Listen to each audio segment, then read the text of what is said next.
I don't need your name to save your life, but I need you to stay conscious." Clara Martinez pressed the gauze firmly against the stranger's shoulder, her voice steady despite the chaos around them. The man's dark eyes met hers, sharp, alert, completely at odds with the blood seeping through his torn shirt. "I'm not going anywhere," he replied, his voice rough but strangely calm.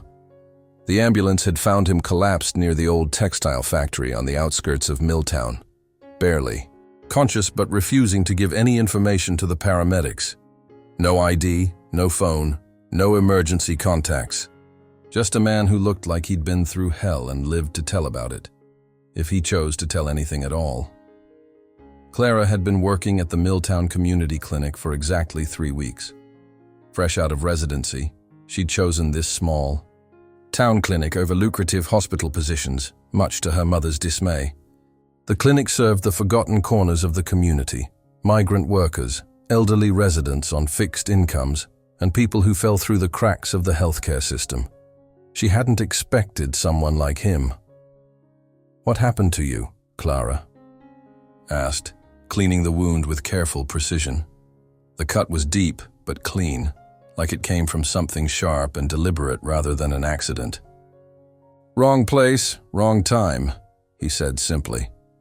As she worked, Clara couldn't help but notice the contradiction before her. His clothes were worn and dirty, but his hands were clean despite the circumstances. His hair needed cutting, but his teeth were perfect. Most telling were the scars, old ones professionally treated, mapping a history across his torso that spoke of either a very dangerous life or very expensive hobbies.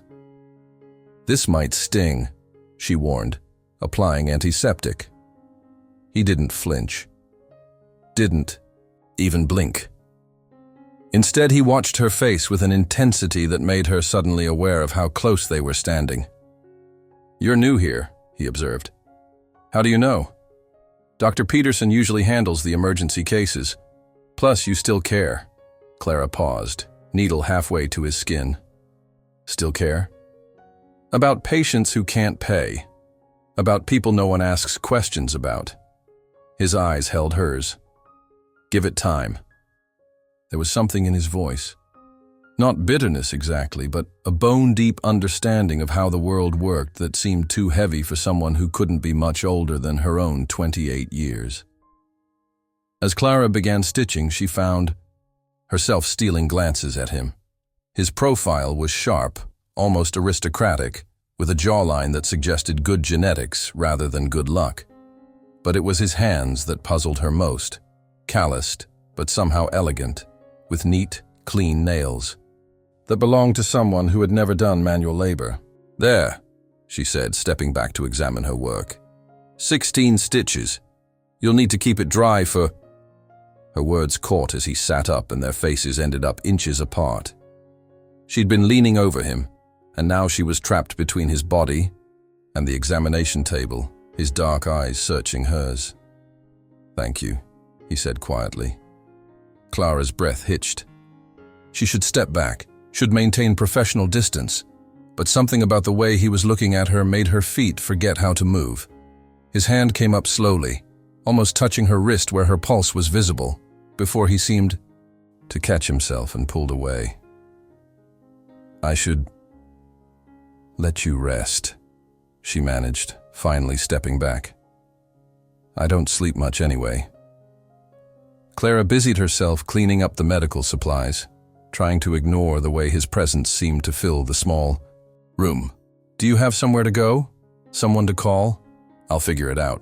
She turned back to him, noting how he'd already pulled his shirt back on despite the fresh bandages. "The shelter downtown, I'm not homeless." The words came out sharper than he seemed to intend. He softened his tone. "But thank you." Clara studied his face, seeing pride there alongside something that looked like fear. "What should I call you?" A pause. "Sam? Just Sam? For now." That evening, Clara stayed late to finish her patient notes. The clinic was quiet, most of the staff having gone home hours ago. She was walking down the dim hallway toward the exit when she heard sounds coming from the break room, the distinctive noise of tools against metal. She peered around the corner and stopped short.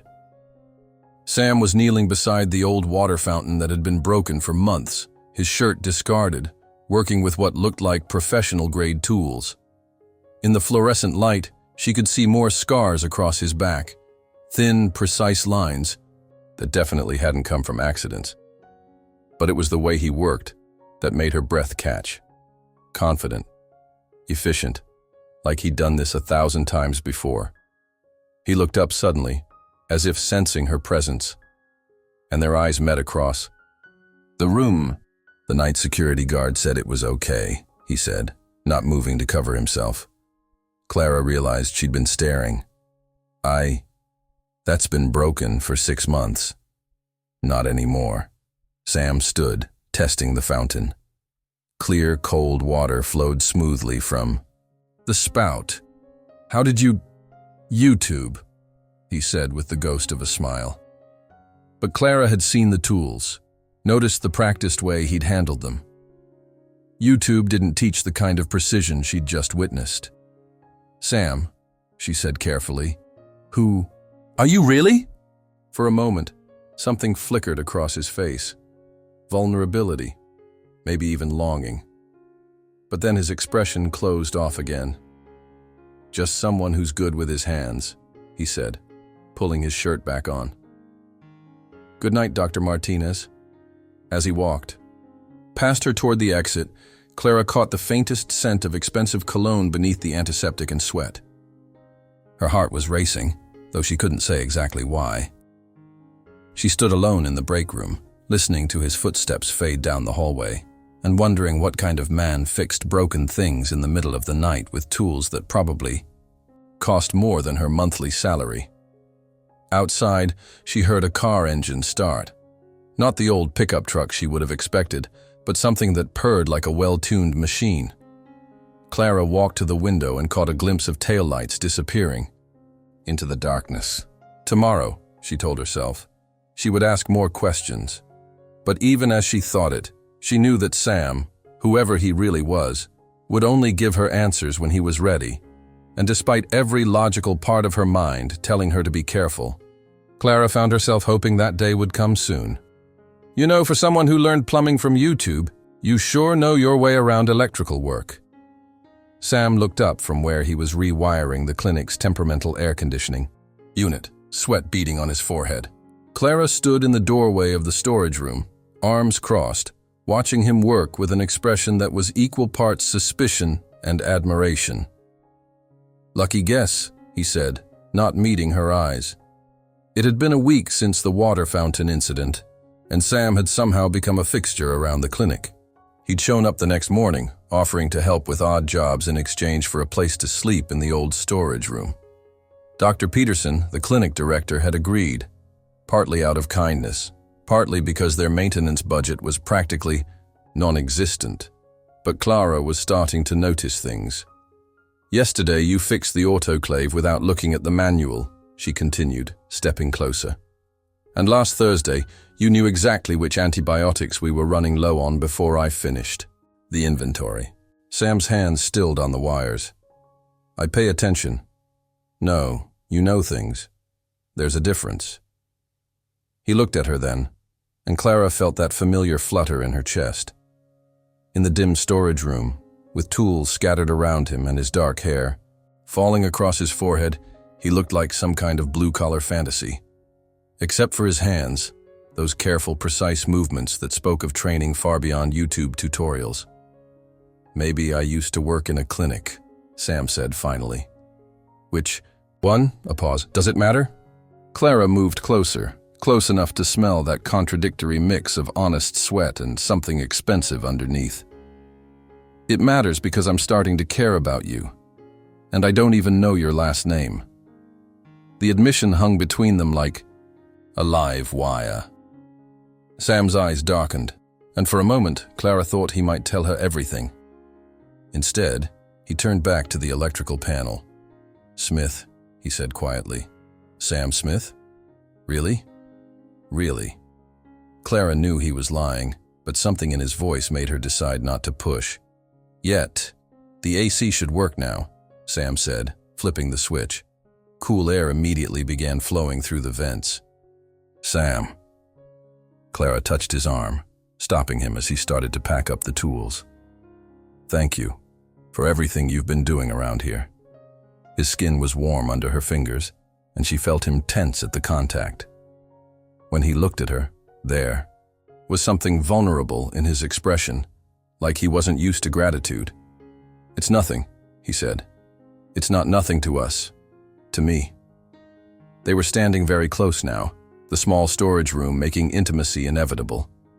Clara could see the flecks of gold in his dark eyes, could count the faint freckles across his nose. When had she started memorizing his features? "Clara." His voice was rough. "You should be careful." "Of what?" "Of me." Instead of backing away, Clara stepped closer. "Why?" Sam's jaw tightened. "Because I'm not who you think I am."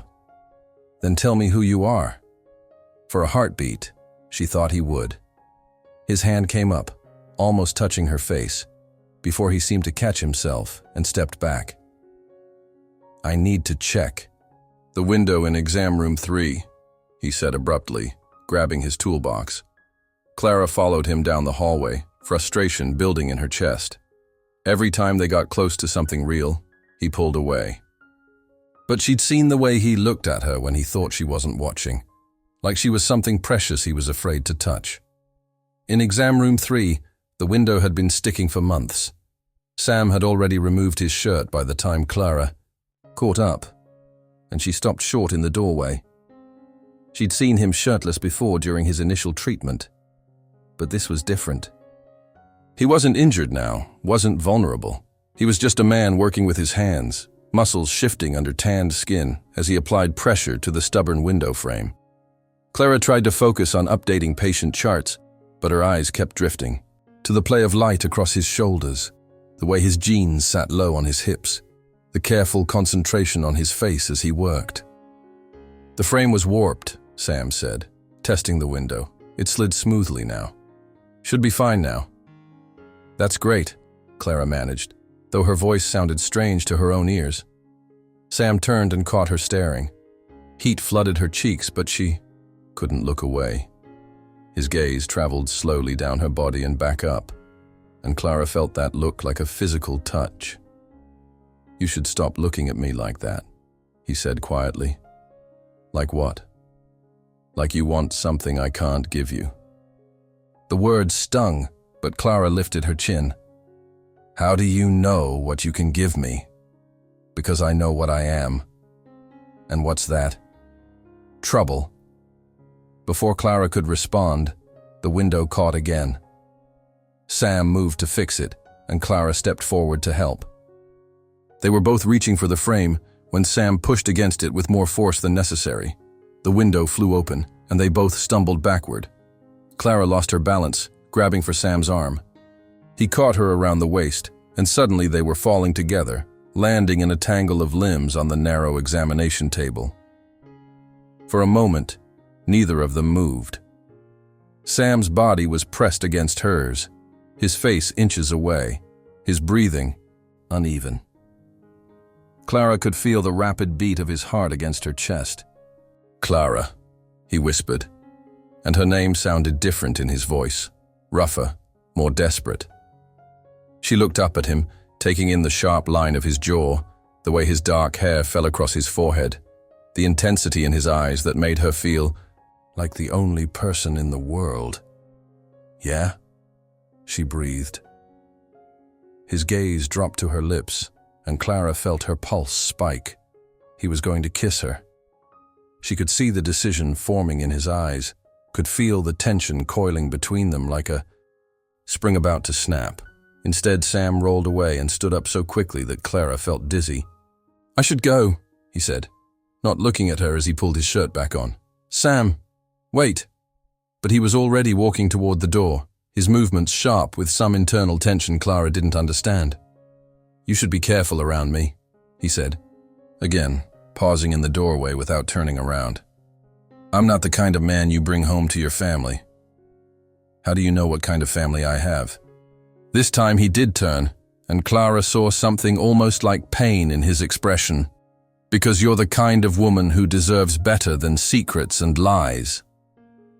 Before Clara could respond, he was gone, leaving her alone in the exam room with the scent of his cologne and the memory of his weight against her body. That evening, as Clara was locking up the clinic, she noticed a black sedan parked across the street. A man in an expensive suit was standing beside it, talking on his phone. When he saw her looking, he got back in the car and drove away. But not before Clara caught a glimpse of the newspaper in his passenger seat, with what looked like a photograph on the front page. A photograph that looked remarkably like Sam. Clara stood on the clinic steps long after the sedan disappeared, a cold feeling settling in her stomach. Whatever Sam was running from, it was starting to catch up with him, and despite his warnings, despite every rational thought in her head, Clara knew she was already too involved to walk away. The storm hit Milltown like a freight train at exactly 9:47 p.m. Clara was finishing her notes on Mrs. Henderson's blood pressure medication when the lights flickered once, twice, then died completely. Thunder crashed overhead, and through the windows she could see the entire downtown area plunged into darkness. "Generator's not kicking in." Sam's voice came from somewhere in the corridor, followed by the sound of his footsteps and the beam of a flashlight. Clara fumbled for her phone's flashlight, making her way toward his voice. "The backup generator. Hasn't worked in months. Peterson keeps saying he'll get it fixed." "Of course he does." Sam appeared in the doorway, his face half shadowed by the upward beam of his flashlight. "Looks like we're stuck here until morning. Roads are already flooding." As if to prove his point, another crash of thunder shook the building, followed by the sound of rain hammering against the windows with renewed fury. "I should try to get home," Clara said, though even as she spoke, she could see through the window that the storm wasn't letting up anytime soon. "In this weather? In that little Honda of yours?" Sam shook his head. "You'd end up in a ditch." Clara wanted to argue, but she knew he was right. The storm was getting worse by the minute, and her 10-year-old Civic wasn't exactly built for severe weather. "There are some emergency blankets in the supply closet," she said instead. "And I think there's coffee in the break room that doesn't need electricity. I'll get them. You find somewhere comfortable to wait this out." Sam disappeared down the hallway, leaving Clara alone with her thoughts and the sound of the storm. Something about being trapped here with him felt significant, like the universe was forcing them into a situation they'd both been avoiding. When Sam returned with an armload of blankets and supplies, Clara had settled in her office, which had a comfortable couch and was the furthest from the windows. "Instant coffee and granola bars," Sam announced, setting everything down on her desk. "5-star dining at its finest." "Better than nothing." Clara accepted the cup of lukewarm coffee gratefully.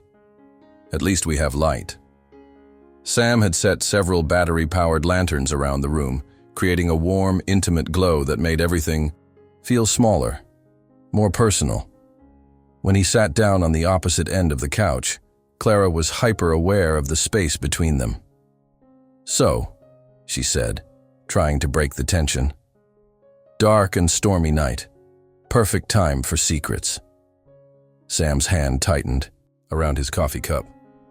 "Clara, I'm not asking for your life story, but we're going to be here for hours, and I'd like to know something real about the man I've been thinking about." The admission slipped out before she could stop it, and Sam's eyes snapped to hers. "You've been thinking about me?" Heat crept up Clara's neck. "Maybe. That's a mistake. Why? Because you're so dangerous?" Clara set down her coffee and turned to face him fully. "You fix broken things, Sam. You help people. You're gentle with the elderly patients, and you always ask Mrs. Garcia about her grandchildren in Spanish. What exactly should I be afraid of, eh?" Was quiet for a long moment, staring into his coffee like it held answers. When he finally spoke, his voice was barely above a whisper. "I came from money, Clara. A lot of money. The kind that corrupts everything it touches." Clara felt her breath catch. This was more than he'd ever told her. My family, Sam continued, his jaw tight. They built their fortune on the backs of people like the ones we treat here. And when I tried to do something about it, they tried to destroy me. What did you do? I found evidence, financial records, communications, proof that they were stealing from pension funds, bribing officials, ruining lives for profit. Sam's hands were shaking slightly. So I turned them in. That was brave. Sam laughed, but there was no humor in it. Brave? I destroyed my own family, and in return they made sure I'd never have a normal life again. How? They have connections everywhere. Law enforcement, media, government. One word from them and I'm a dead man. Sam looked at her then, his eyes dark with pain. That's why I can't tell you my real name, Clara. Because knowing it puts you in danger. The words hung between them in the lamplight. Clara felt her heart breaking for him, for the loneliness he must have carried, for the impossible choice he'd been forced to make. You did the right thing, she said softly. Did I? Sometimes I wonder if it was worth it. All those people I'll never see again, all the relationships I had to leave behind. You saved people. Maybe not the ones you knew, but people like Mrs. Garcia, like the kids who come here with no insurance. Your family was stealing from them. Sam studied her face in the flickering light. How do you do that? Do what? Make it sound simple. Make me feel like maybe I'm not completely lost. Clara shifted closer to him on the couch, close enough to see the exhaustion in his eyes, the weight he'd been carrying alone. You're not lost, she said. You're here.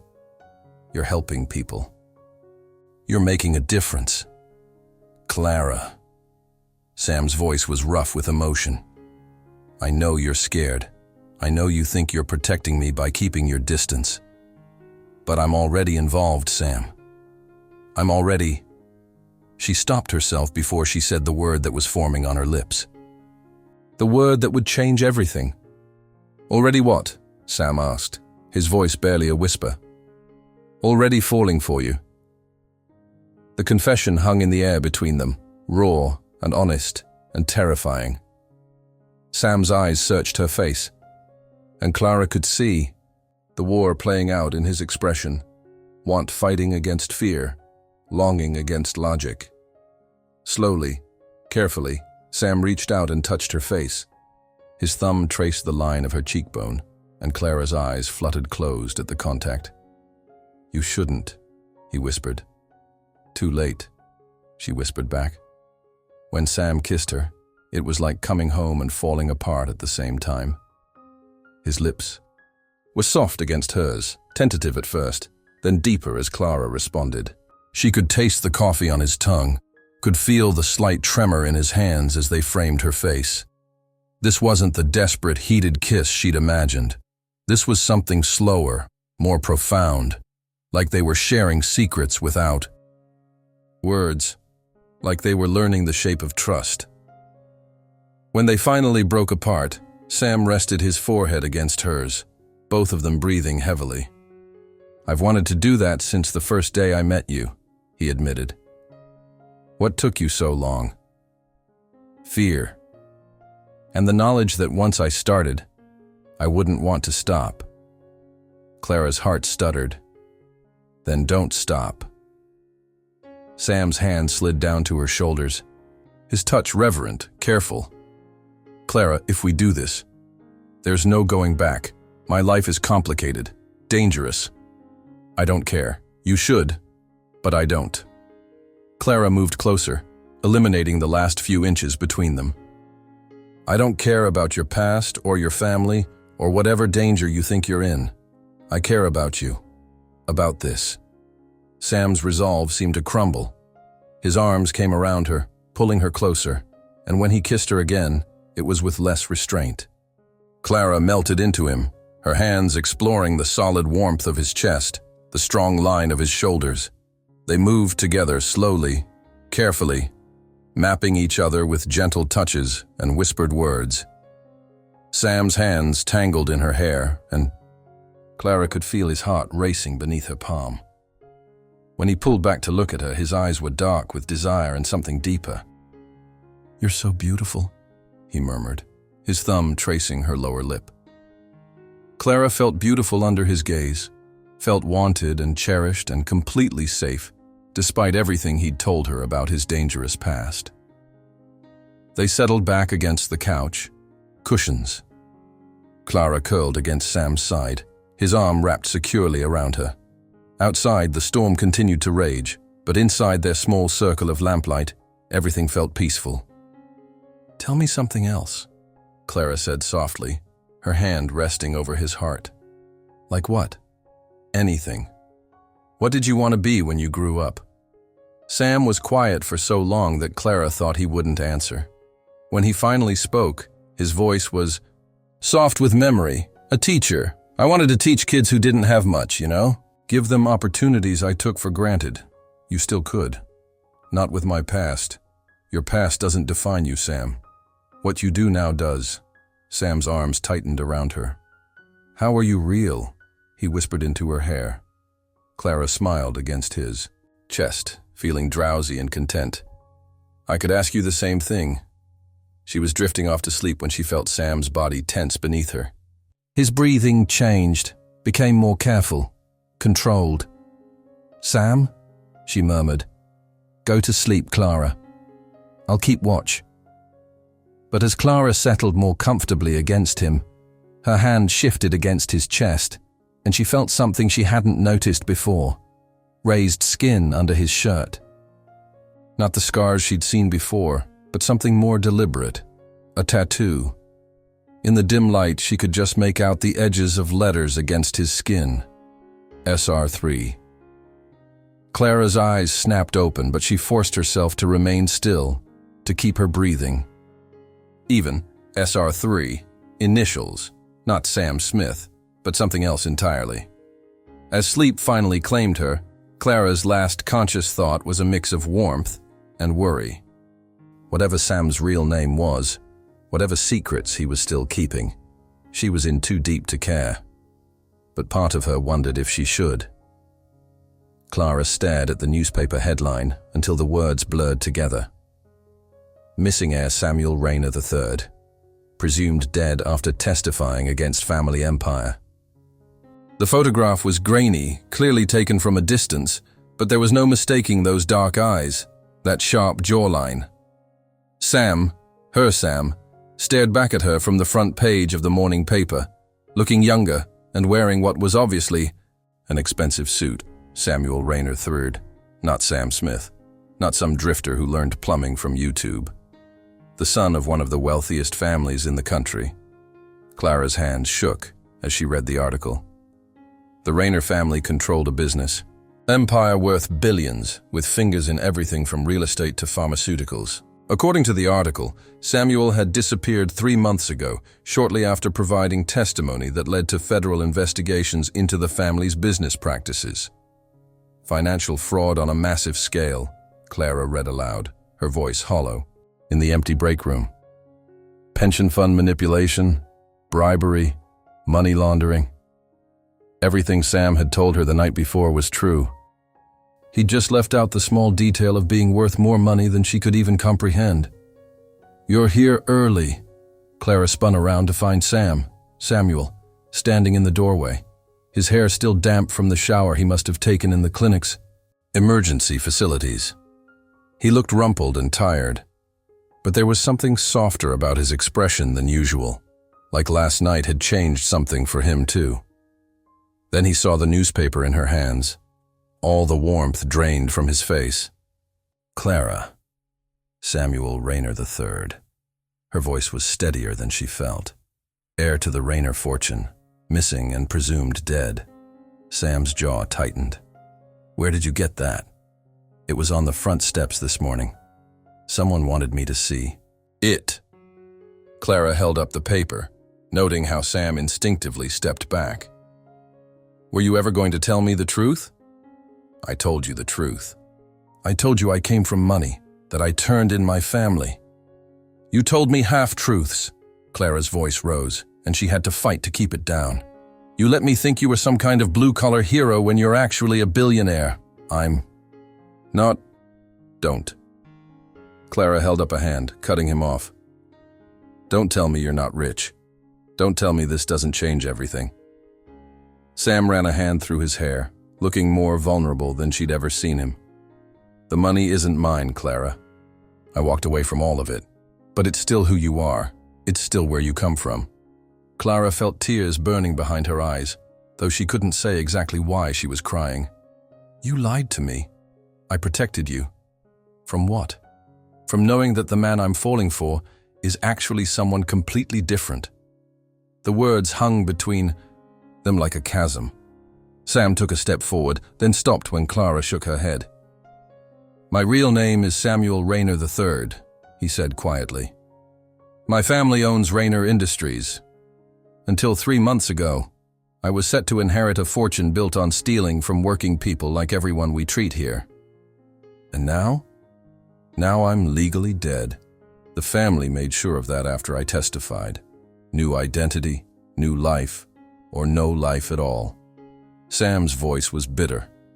So yes, I lied about my name.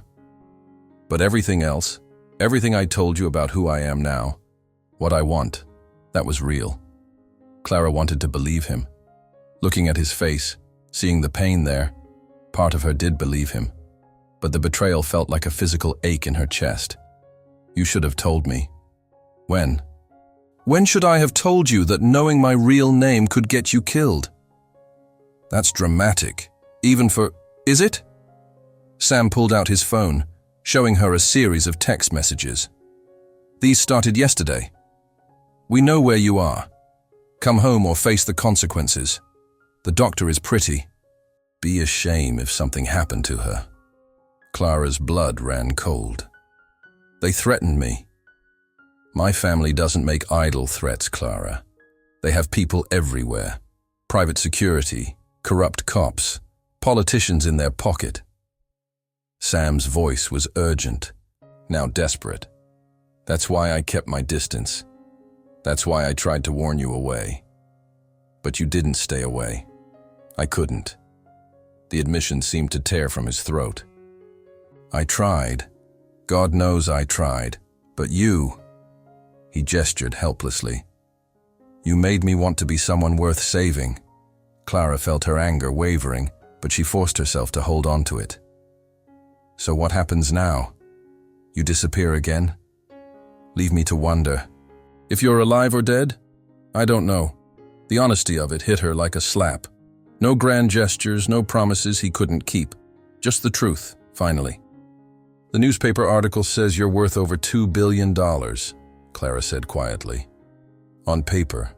Money I can't touch without revealing I'm alive. And if you could touch it? Sam looked at her for a long moment. What are you asking?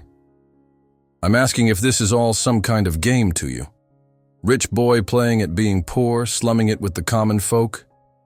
The words were cruel, and Clara regretted them the moment they left her lips. But Sam didn't flinch. Instead, he moved closer, close enough that she could see the flecks of gold in his dark eyes. You want to know what I think about when I can't sleep?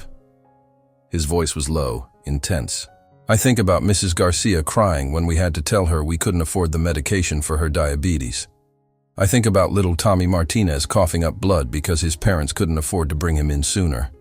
I think about every person my family stepped on to build their empire. He was standing right in front of her now, close enough to touch, but he kept his hands at his sides. This isn't a game to me, Clara. This clinic, these people, you're the first real things I've had in my life. Real? Clara's voice cracked. How can anything be real when you won't even tell me your name? Because my name is poison. Because Samuel Rayner III is someone I never want to be again. Clara stared up at him, seeing the war playing out in his expression. She could feel the heat radiating from his body, could smell that expensive cologne she'd never been able to identify. Everything about him suddenly made sense. The perfect teeth, the knowledge of medications, the way he carried himself like someone who'd never doubted he belonged anywhere. I hate that you lied to me, she whispered. I know. I hate that you're rich. I know. I hate that knowing your real name makes me a target. I know. Sam's hand came up slowly, carefully, until his palm was resting against her cheek. I hate it too. Clara leaned into his touch despite herself, her eyes fluttering closed. I don't know how to trust you now. Then don't. Sam's thumb traced the line of her cheekbone. Trust this instead. When he kissed her, it was different from the night before. This kiss was desperate, almost angry, full of everything they couldn't say. Clara kissed him back with equal intensity, her hands fisting in his shirt, pulling him closer, even as her mind screamed at her to push him away. Sam backed her against the wall, his body pressing against hers, his hands tangling in her hair.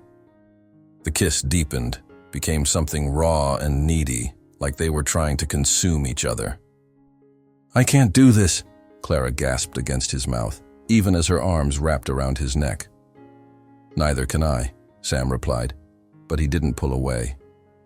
Instead, he kissed her again, softer this time, but no less intense. When they finally broke apart, both of them were breathing heavily. Sam rested his forehead against hers, his eyes closed. What we have is real, Clara. Whatever my name is, whatever money I used to have access to, what I feel for you is the most real thing in my life. Clara wanted to believe him. Every fiber of her being wanted to melt into his arms and forget about newspapers and billion-dollar inheritances and dangerous families. Instead, she pushed him away. I need time, she said, her voice shaking. I need to think.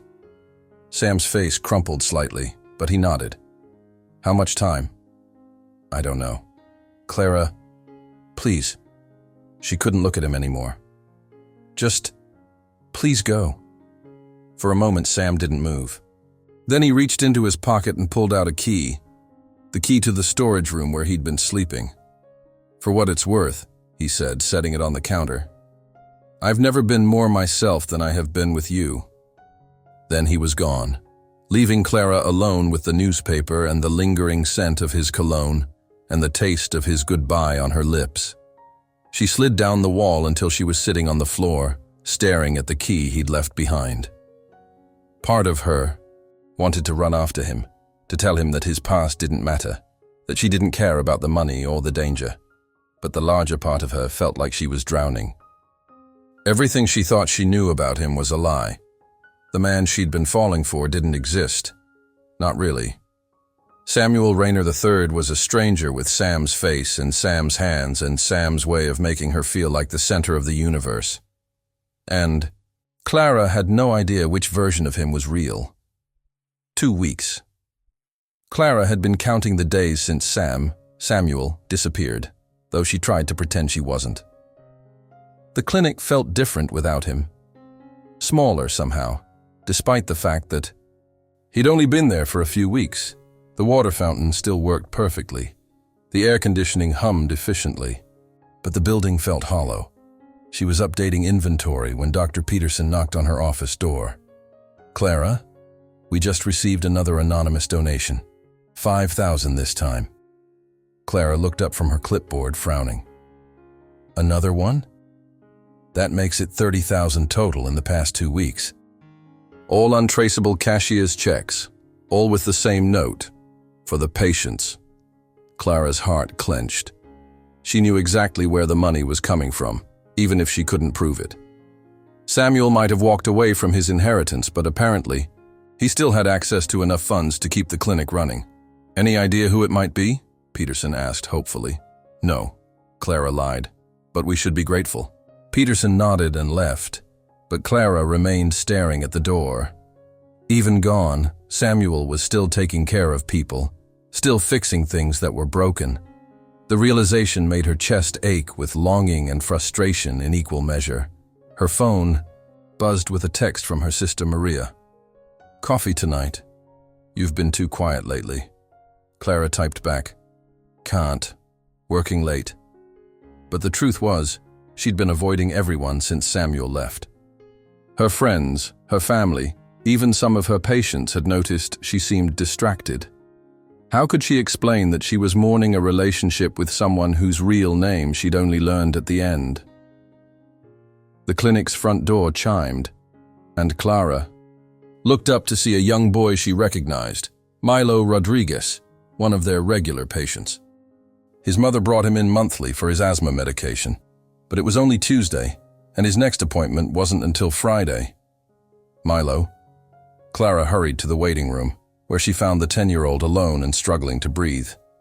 "Where's your mama?" "At work," Milo gasped between labored breaths. Couldn't wait. Clara's training kicked in immediately. She got Milo into an exam room and reached for the nebulizer, but even as she worked, she could see this wasn't a normal asthma attack. His lips had a blue tinge that made her blood run cold.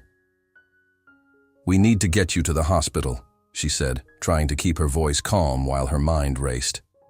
The nearest emergency room was 20 minutes away, and Milo's condition was deteriorating rapidly. She was reaching for the phone to call an ambulance when she heard vehicles pulling up outside. Through the window, she saw a sleek black SUV and what looked like a medical transport van. The door opened, and 3 people in paramedic uniforms walked in with professional efficiency. "Dr. Martinez, we're here for the transfer." Clara blinked. "Transfer? I didn't call for a transfer." Milltown General requested immediate transport for the Rodriguez boy. Severe respiratory distress. Clara's mind reeled. She hadn't called Milltown General. She hadn't called anyone yet. But looking at Milo, who was getting worse by the minute, she didn't have time to question the miracle. "I'm coming with him," she said. "Of course, doctor." The transport was unlike anything Clara had experienced. The vehicle was equipped with hospital-grade equipment, and the paramedics worked with a level of skill and coordination that spoke of extensive training. Within minutes, Milo was stable and breathing normally. "How did you know to come?" Clara asked the lead paramedic. "Anonymous tip. Someone called in saying there was a pediatric emergency at your clinic." Clara felt her heart skip. "Anonymous?" "Happens. More than you'd think. Good Samaritans with police scanners. Medical professionals who prefer to stay out of the spotlight." The paramedic shrugged. "What matters is the kid's okay."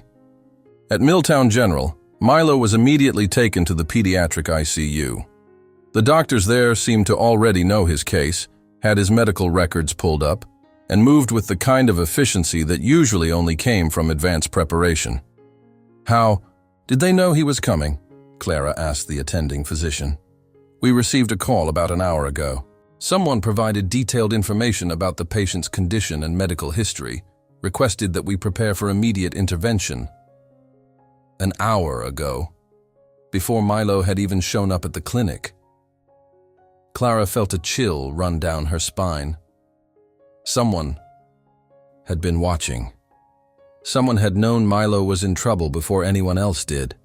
Someone who cared enough to arrange for the best possible care without taking any credit. That evening, Clara returned to the clinic to find a manila envelope slipped under her office door. Inside was a single sheet of paper, a letter written in handwriting she recognized. "Clara, I know you're angry with me. I know you don't trust me, and you have every right to feel that way. I lied to you about who I was, and I'll regret that for the rest of my life. But I need you to know that everything I told you about who I want to be was true." "The clinic, the work we do there, the way I feel about you, that was all real. I've been watching from a distance, making sure you're safe. I saw Milo walking to the clinic this afternoon and could see he was in distress.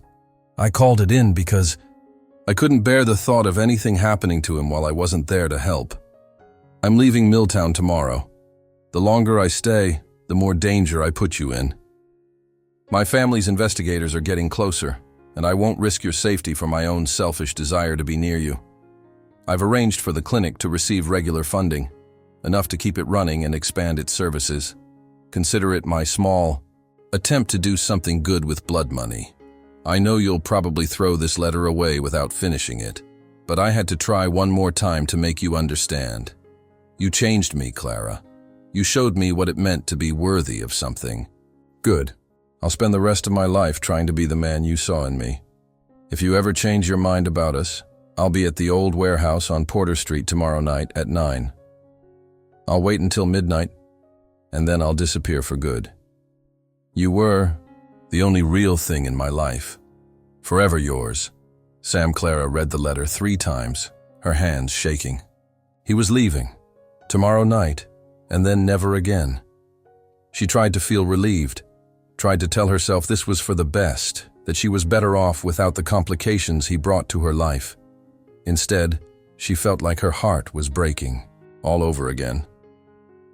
She looked around her office, at the pictures of patients on her desk, at the thank you cards pinned to her bulletin board, at the comfortable couch where she and Sam had fallen asleep together during the storm. This place, this work, it mattered to her more than anything. But Sam mattered too. Clara closed her eyes and remembered the way he'd looked at her that night in the break room, like she was something precious and fragile. The way he'd kissed her, like she was the answer to a question he'd been asking his whole life. The way he'd held her during the storm, making her feel safer than she'd ever felt in her life. Was she really going to let him walk away forever? Her phone rang, interrupting her thoughts. It was Milo's mother, calling to thank her for saving her son's life.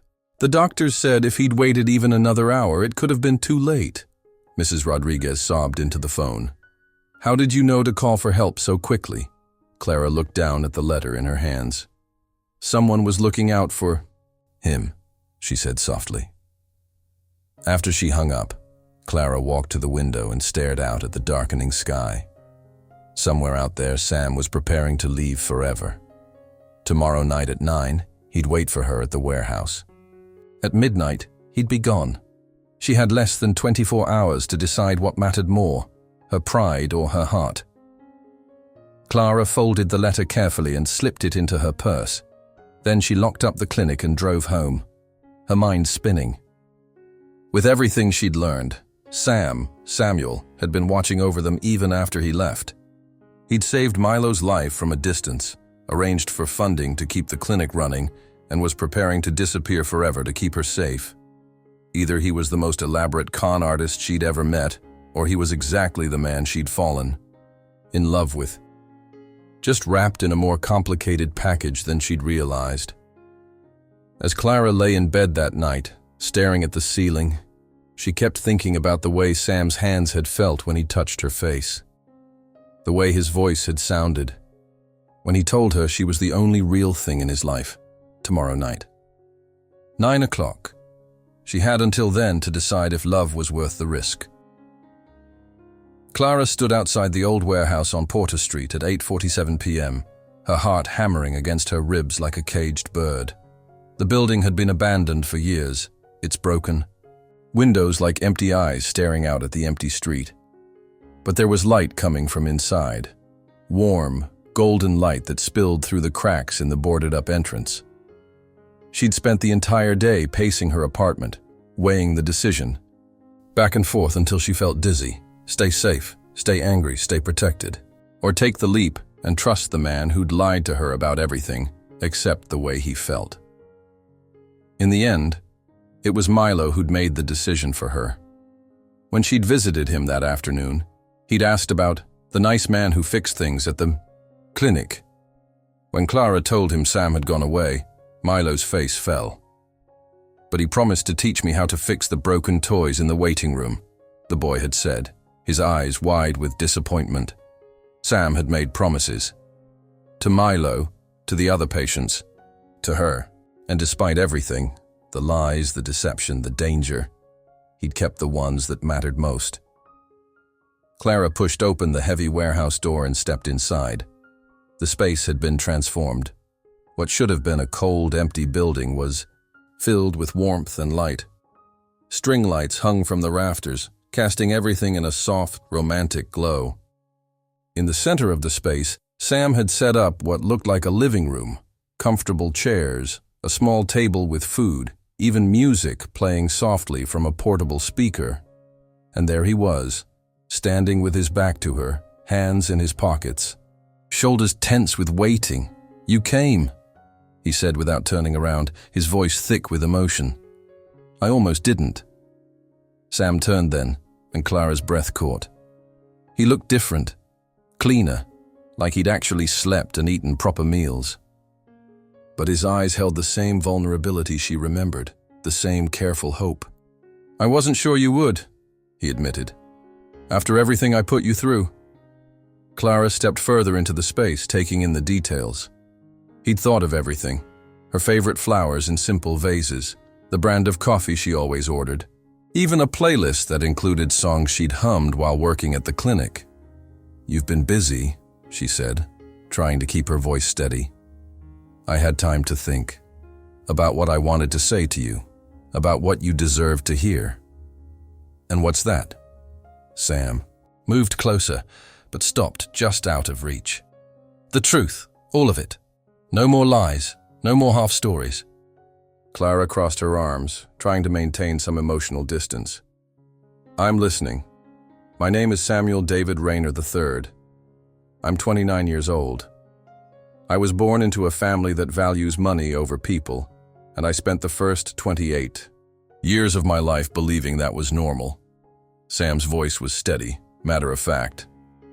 "I have a trust fund worth $2.3 billion that I can't access without revealing I'm alive. I have a law degree from Harvard that I've never used. And until 3 months ago, I'd never had a real job or a real relationship or done anything that mattered." He paused, running a hand through his hair, a gesture Clara remembered. "The family business was built on fraud, Clara. We stole pension funds from teachers and firefighters. We bribed city officials to get contracts that put people in dangerous buildings. We destroyed small businesses and called it progress."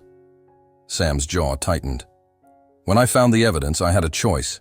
Keep quiet and live in luxury, or speak up and lose everything. You chose to speak up. I chose you," Sam said quietly. "I chose the teacher whose retirement fund we stole.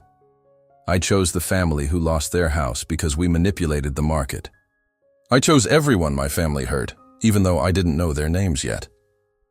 Clara felt something shift in her chest, a loosening of the anger she'd been holding on to. "The FBI put me in protective custody after I testified. New identity, new life, constant supervision." Sam laughed bitterly.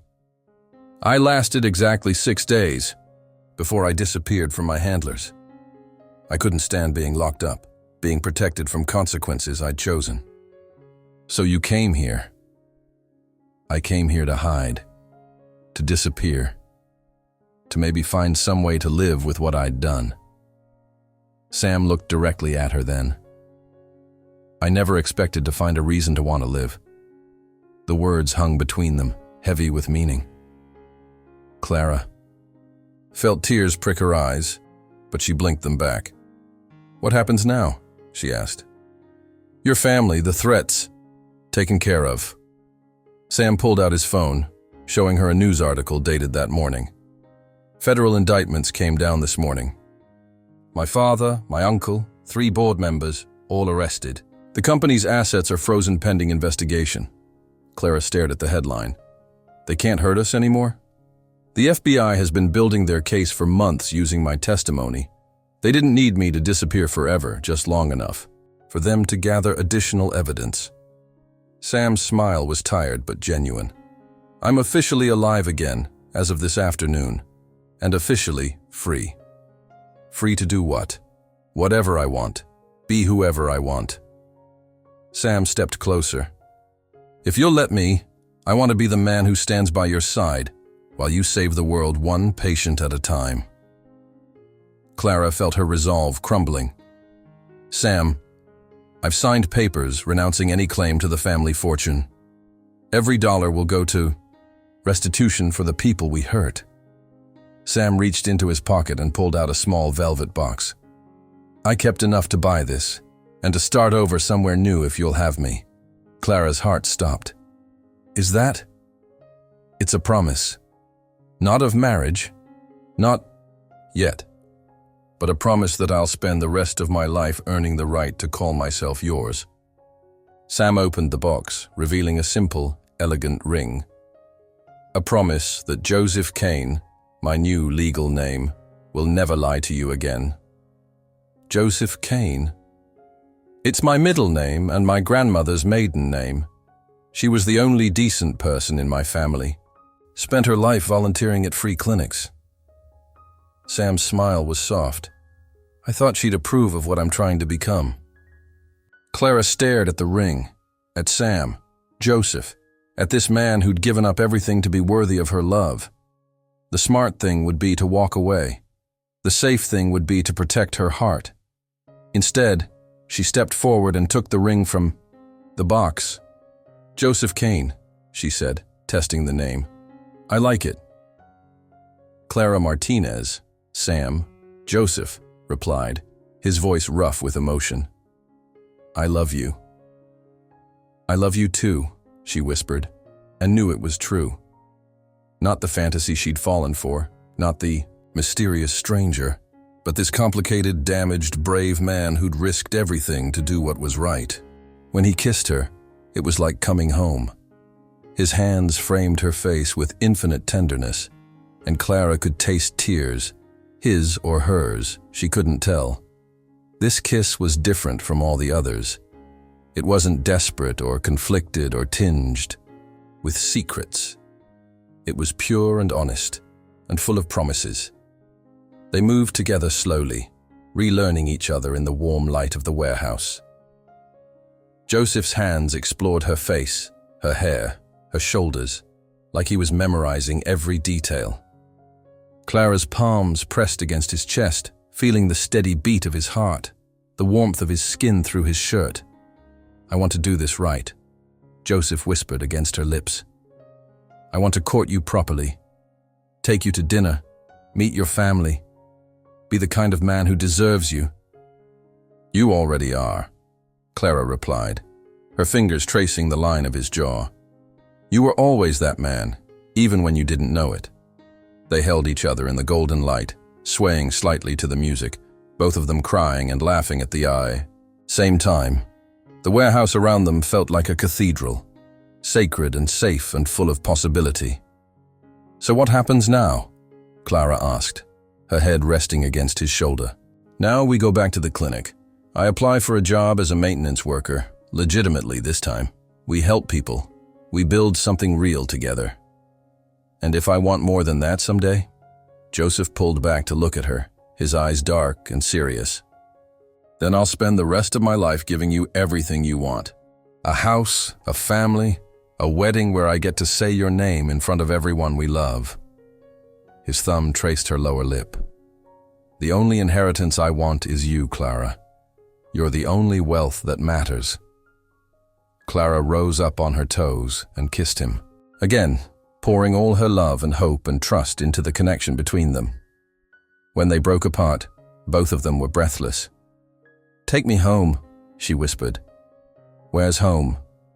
Clara smiled, slipping her hand into his. Wherever you are. As they walked out of the warehouse together, the promise ring catching the light on Clara's finger, she realized something profound. They hadn't just found love. They'd found redemption. Not just for Joseph's past, but for both of their futures. The hands that had once signed documents destroying lives would now work to heal them. The name that had been synonymous with greed would become associated with service, and the woman who'd almost let fear win had chosen love instead. They drove back toward the clinic, toward their life, as equals, as partners, as two people who'd learned that sometimes the most beautiful things grow from the most broken places. Behind them, the warehouse stood empty again. But the love they'd declared there would last forever.